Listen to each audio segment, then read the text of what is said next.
You are listening to Real Talk with your host, Dr. Valencia Campbell.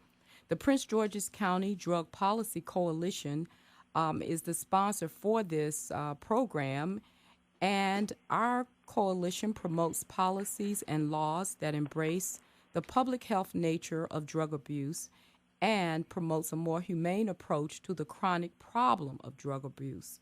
We encourage students toward academic excellence, and we do plan to offer and award scholarships to a student's university toward their goals, and that will take place sometime in April. Now, we are back with my guests, Anika and Tiara, both recent college graduates who included a study abroad program as part of their college experience.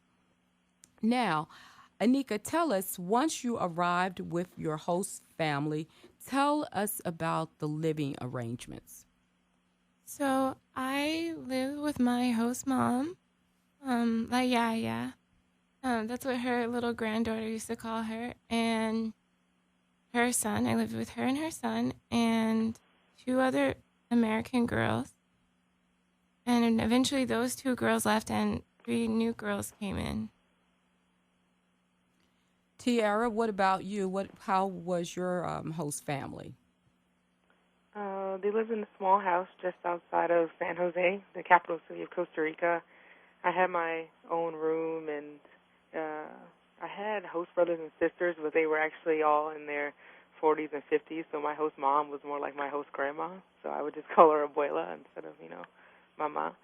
But everybody was really friendly, and they always had their family over, so even though I only lived there with just my host mom and dad, it always felt like the whole family was there because they'd have dinner together, they'd have tea together, they'd come and watch soap operas late at night together, so they were always there. Now, Anika, were there any special house rules that you had to abide by? We had dinner at 9 o'clock sharp every day. Unless you had like some special circumstance, you could ask.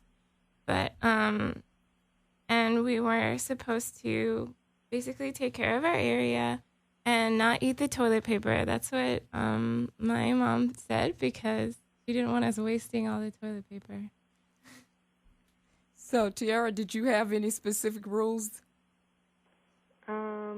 Basically just to call them if I'm going to be out late, after school, so they know if I'm going to be home for dinner or not, or to expect me. And besides that, no guests in the house when they're not there or without their knowledge. So, that's things that I kind of abide by here with my own parents, so it wasn't too difficult to adjust to. Okay. What were some of the difficulties that you faced with your living arrangements, Anika? So when the three new girls came, they didn't speak very much Spanish, so I ended up having to do a lot of translating. And at one point, they got into a fight, my house mom and the other girls. So I was translating between a fight, which was really uncomfortable. But that was probably the hardest thing that ever happened. It was really nice to live there with them. I can imagine that would definitely be quite an experience. And it's bad enough if it's in English, but to have to try to do it in Spanish is also an added burden. Did anything happen to you in that particular situation, Tiara, as far as various difficulties? No, I didn't really have any difficulties. I think probably the worst thing, and this is really not that bad, but just having my host mom come into my room, she insisted on doing my laundry, and I told her I could do it myself. And they don't have a dryer there, so my underwear were always hanging outside of my bedroom window drying, and I wasn't really okay with that, but I had to get over it. So. Okay, I see. Tell us a little bit. I want both of you to tell us a little bit about the amount of spending money that you need while you're there if you plan to go study abroad. Anika. Well, it depends, I guess, on what your program entails. So mine had breakfast and dinner included, so I just had to have enough money for lunch and like books. So lunch is like $7 a day, maybe, if you don't like buy stuff from the grocery store. And books probably about a couple $100. And then how much ever traveling you want to do, you might go every weekend if you're in Europe, and that'll add up really quickly. Or you might do like I did and buy a lot of pastries. Tiara, what kind of suggestions do you have about the amount of spending money that one might need in their stay abroad? One thing I always recommend is not exchanging money at the airport because the rate is so high. And what I did, I would just go to a bank, a local bank, and make the exchange right there. So I saved money because they just did a normal transaction, no extra rates applied. So that helped in terms of saving money. But I also recommend taking out cash instead of charging things to, credit cards and stuff, because that helped me to monitor how much money I was spending, because I didn't want to end up at the end of the semester, not paying attention and realizing I didn't have enough money to get me through the last couple of weeks or something like that. And also it just helped in terms of budgeting myself for traveling, because I knew I wanted to go to other countries since I was right, in the heart of Central America. So that was one of the two things that helped me the most. So, but would you say would you need $200 a month or $300 a month while you're there, or is there any figure that you could think of that you would put to that? My situation was similar to Anika's. My breakfast, lunch, and dinner were included with my host family, the fee that I paid to stay with the host family. But I think in Costa Rica, I must have spent maybe about $300 a month, and that might have been splurging because I was traveling on weekends and stuff too within the country. But the exchange rate is pretty good there. The dollar is relatively strong in Costa Rica compared to Spain, which I think uses the euro. So what kind of shopping trips did you all take as far as while you were there? We're talking about you budgeting your money and so forth. Were you able to get some things that you'd always wanted to get to bring back, or anything of that nature? Anika? I got really nice fans. I really wanted to get a flamenco dress, but they were super expensive.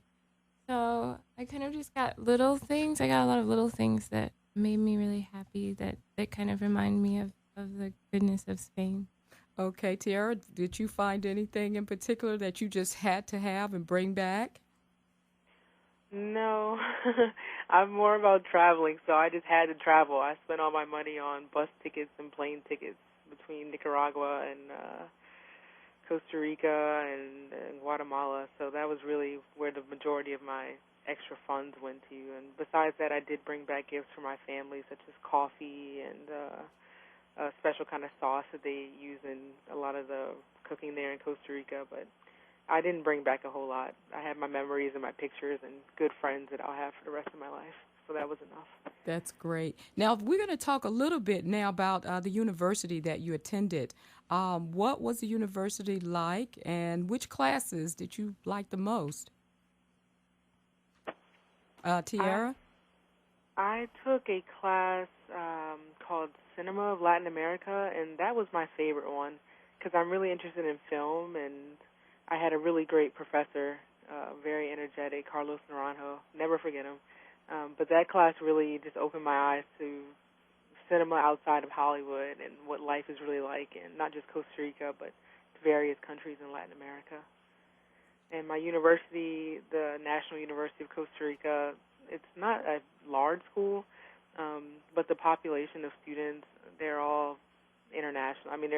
Most of them are from Costa Rica, but you have students from all over Central America and South America that come to go to that university, and they're all just so nice, and they welcome you into the student clubs, and I sat in on some classes that I wasn't enrolled in just to, get an idea of what they're learning in school, and I really had a great time. That's wonderful. Anika, tell us a little bit about the university experience for you. I studied at two different universities. One of them was the Polytechnic University of Madrid and the Complutense University.